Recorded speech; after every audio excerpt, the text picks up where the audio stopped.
repertório sociocultural, o que que é? O repertório sociocultural meu é diferente do seu, é diferente. E aqui que está a questão. Aqui que está a questão, que é uma questão chave, que é uma questão que virou e que vira nesses cursos do Enem, vira uma coisa mecanizada, uma coisa fabricada. Sabe aquela coisa do Charlie Chaplin naquela fábrica, né, em tempos modernos, sabe Chaplin em tempos modernos, né? Enquanto tudo é feito, né? E o Enem aqui, ele é antigo, não tem nada a ver com o governo atual, o governo passado, ele foi feito e ele deve ser sempre aprimorado de maneira a que se obtenha do aluno um conhecimento o conhecimento legítimo dele, né? E que seja menos propício ao decoreba. E sempre cai na decoreba, sempre cai na decoreba. E essa coisa de sempre cair na decoreba, sempre cair assim, em fórmula pronta, você decora isso aqui que você vai saber.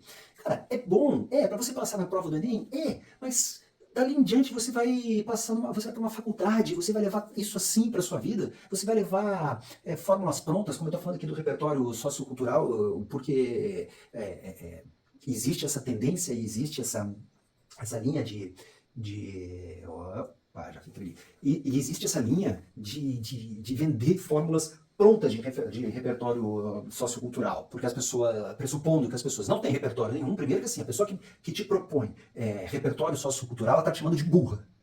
A pessoa que te propõe um repertório sociocultural, olha aqui, ó, tá aqui, ó, pega esses 10 repertórios. Repertório significa o seguinte: 10 autores famosos, eles falaram tais coisas e você usa isso, decora isso. E aí, seja lá qual for a questão, bota essa frase desse cara aí no meio que vai fazer sentido, ele vai te dar uma boa nota. Deixa eu pegar um negócio aqui, eu acho que fala bem sobre isso. Mas antes vamos dizer isso aqui, ó, evite, vamos falar do que diz ali o INEP, né? Leio aí enquanto eu leio aqui, ó. Evite ficar preso às ideias. E isso aqui é muito interessante, porque quando vem essa decoreba assim, de repertório sociocultural, Einstein, por exemplo, falou que 99% vem como é que é? Do que? Do 1% da inspiração, 99% até a frase do Einstein eu já esqueci, viu? Então, assim, decorar repertório e frase pronta, né? Tu vai para site e decora todas as profecias. Até Confúcio é citado. Aqui, depois eu vou ler. Olha, aqui diz: evite ficar preso às ideias desenvolvidas nos textos motivadores. Tá bem? Porque os textos motivadores são aqueles textos que ssão dados ali. São textos, assim, às vezes, que pode ser uma charge, pode ser uma tese de doutorado, ou pode ser um artigo de uma notícia, com base no mesmo tema, né? Com base para embasar, são textos motivadores para tratar da questão. Aí vai ser apresentado assim o tema da redação. E aqueles textos motivadores, eles servem para embasar o seu pensamento. Você não pode a ideia não é copiar. Você pode se inspirar neles, mas não copiar. Né? Você pode até se referir a eles, mas não copiar trechos dele. Mas você não precisa ficar preso às ideias desenvolvidas. Aí diz, você pode se apropriar dessas ideias, dos textos motivadores, para construir a sua argumentação, mas não deve se esquecer de utilizar informações que extrapolem a prova de redação. Tá? Depois eu vou mostrar para vocês meu super estúdio aqui, em que eu faço tudo isso. A prova de redação e sejam relacionadas a uma área de conhecimento. Ou seja, você não deve se esquecer de utilizar informações que extrapolem a prova de redação e sejam relacionadas a uma área do conhecimento. Repertório sociocultural. Ou seja, você tem que... Fiz uma pausa aqui do nada. Você não precisa ficar ali naquela né? E aqui que entra o Buzides, aqui que entra a questão toda do que se vende em alguns lugares, né? Como, você vai aqui, decora, né? Eu tô aqui com... por acaso, eu não quero citar ninguém aqui, porque eu acho que tem pessoas... A maioria das pessoas, são muito boas, tem cursos muito bons, é muito bom fazer curso, é muito bom. Professores excelentes, só de ser professor é uma coisa, já é uma coisa excelente. Mas fórmulas prontas não é o caminho. Porque, olha aqui, sejam relacionados a uma área de conhecimento. Ela quer dizer o seguinte: bom, você vai falar de cinema, ou de um problema indígena, ou de um problema de violência, ou de um problema de reforma tributária, ou de um problema de censo demográfico, ou de um problema de mudança climática, ou de um problema... Você, além daqueles textos motivadores que são dados ali, você tem que usar o seu conhecimento a respeito para você trazer né? Você não só dá a sua opinião, você não só falar, até porque não é para falar em primeira pessoa, né? Mas você trazer argumentos que façam sentido. E aí geralmente entram frases, segundo fulano, né? Tal coisa, tal coisa, tal coisa, com base nisso, e não sei o que, né? E antes de eu citar essa, só a segunda coisa, selecione a partir de seus conhecimentos próprios, os seus conhecimentos próprios.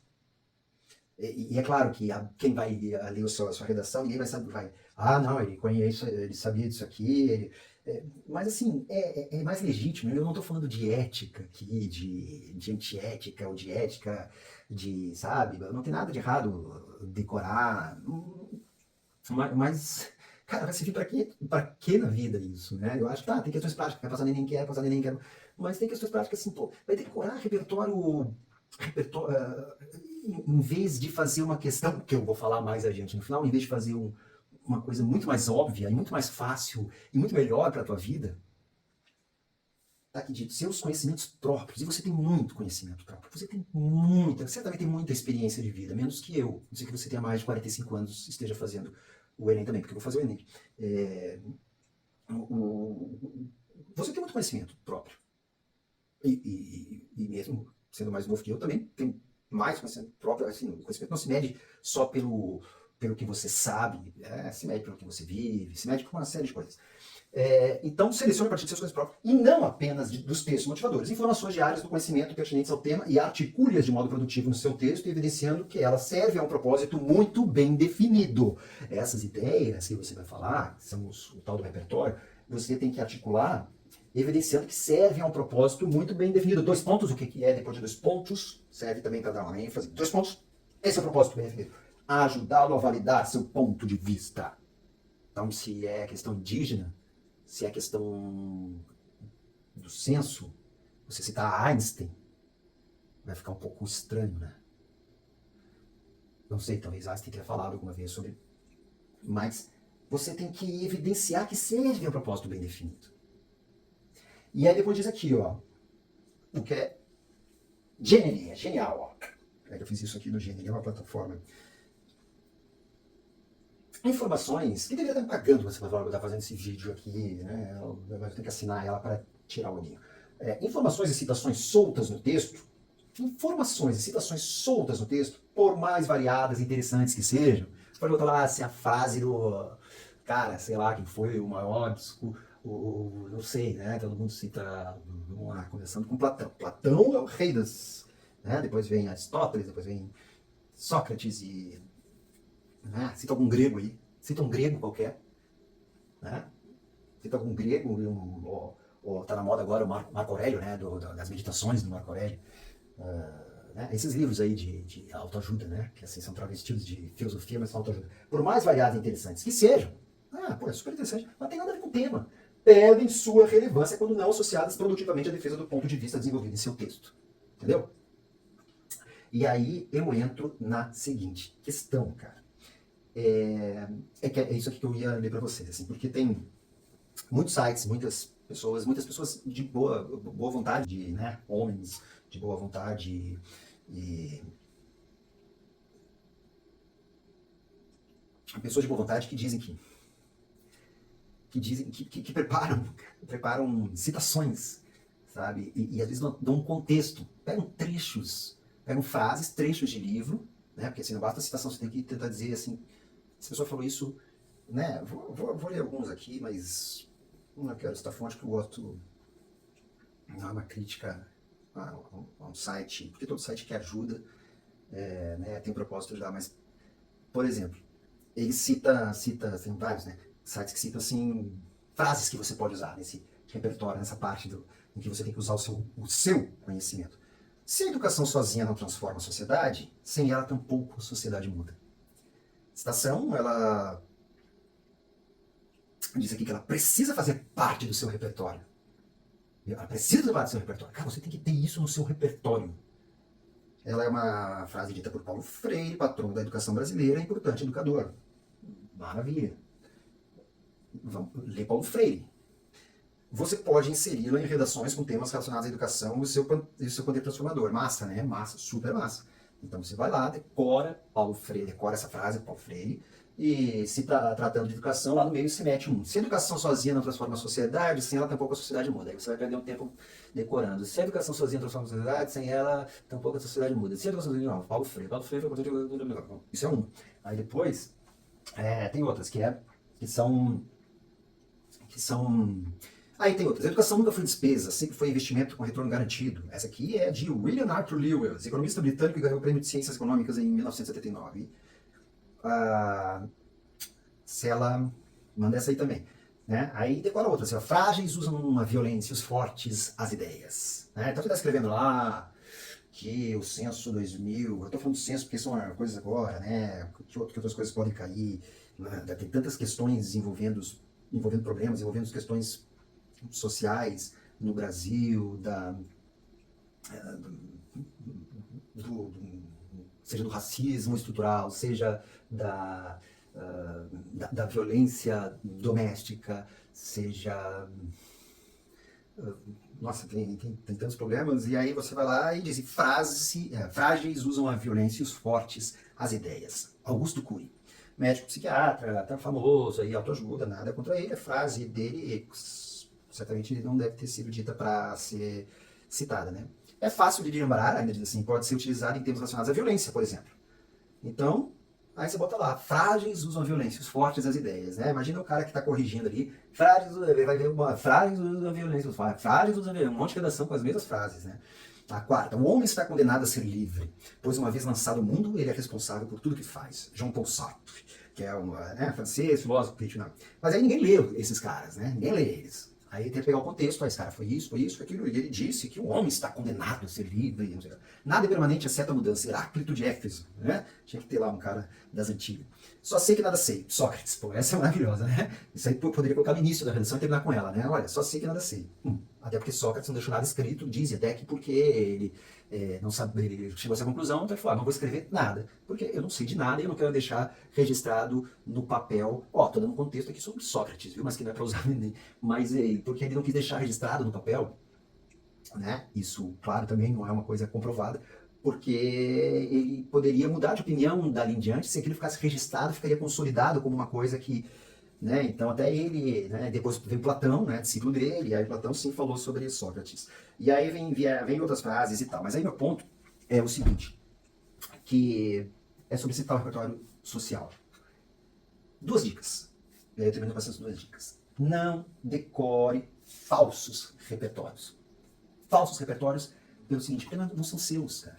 Você não viveu, você não tem esse repertório. A não ser que você tenha lido alguma coisa a respeito, você não tem.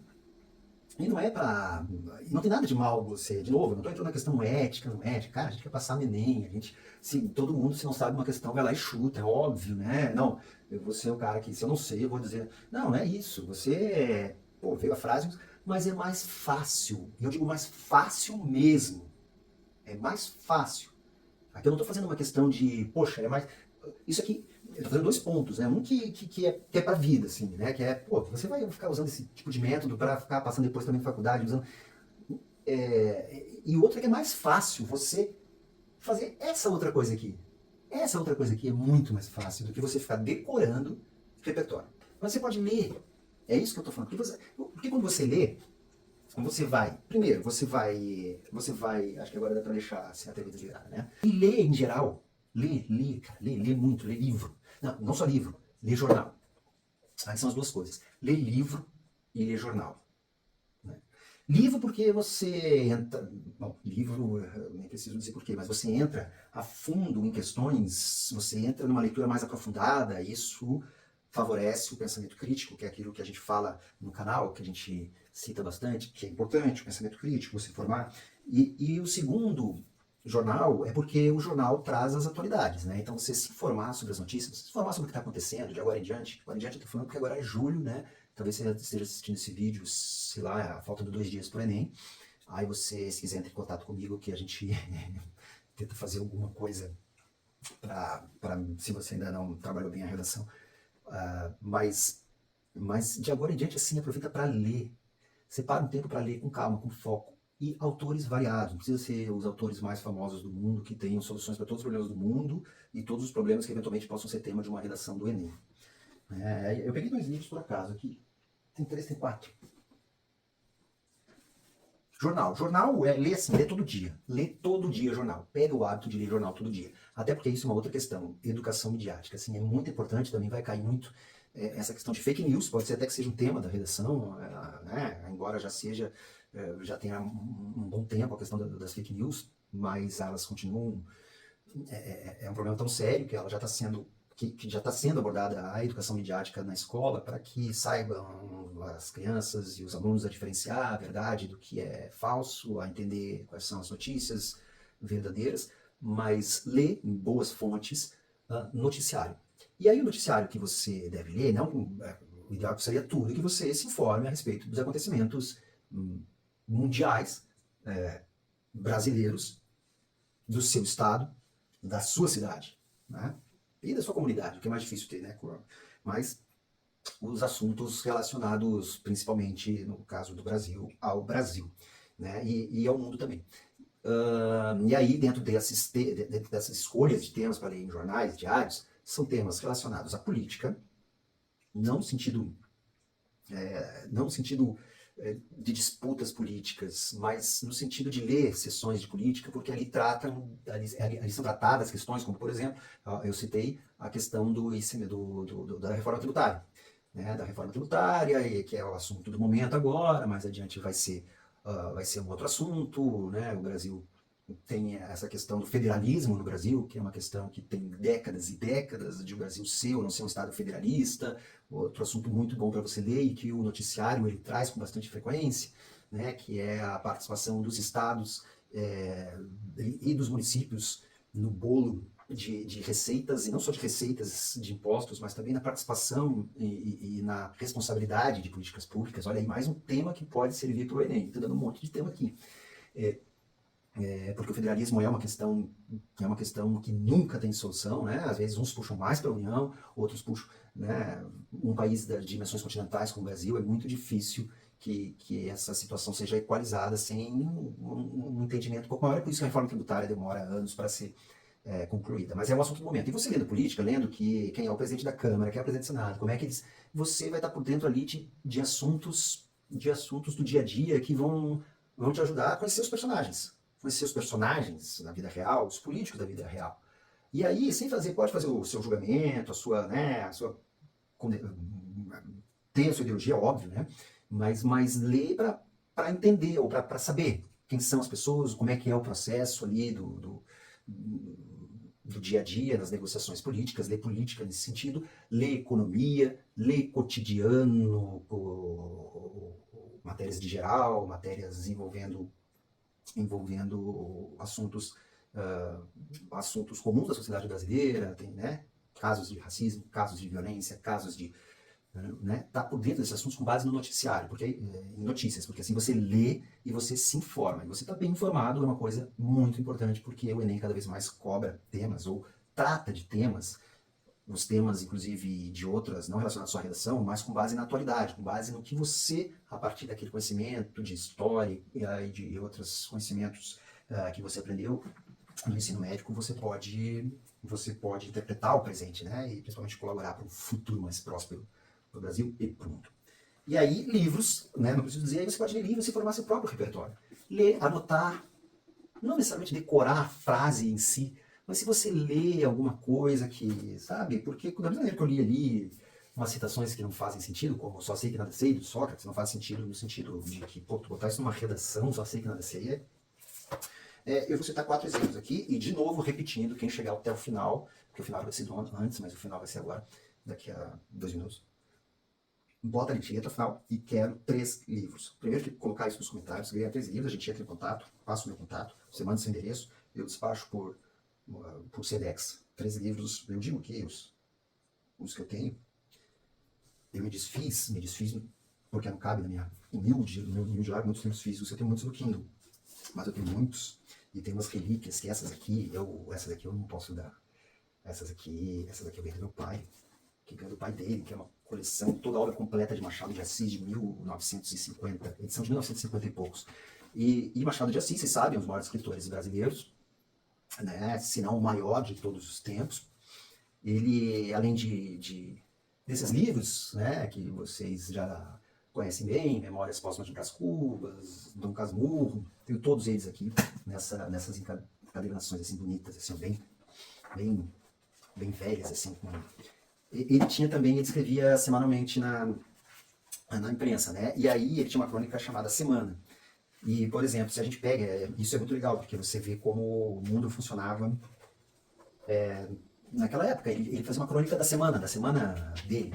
Da semana dele não, da semana dos acontecimentos que passaram, principalmente ali, né, por exemplo, aqui o que eu peguei aqui, ó, 15 de julho. Quando essas linhas aparecerem aos olhos dos leitores, é de crer que toda a população eleitoral do Rio de Janeiro caminhe para as urnas, a fim de eleger o presidente do Estado.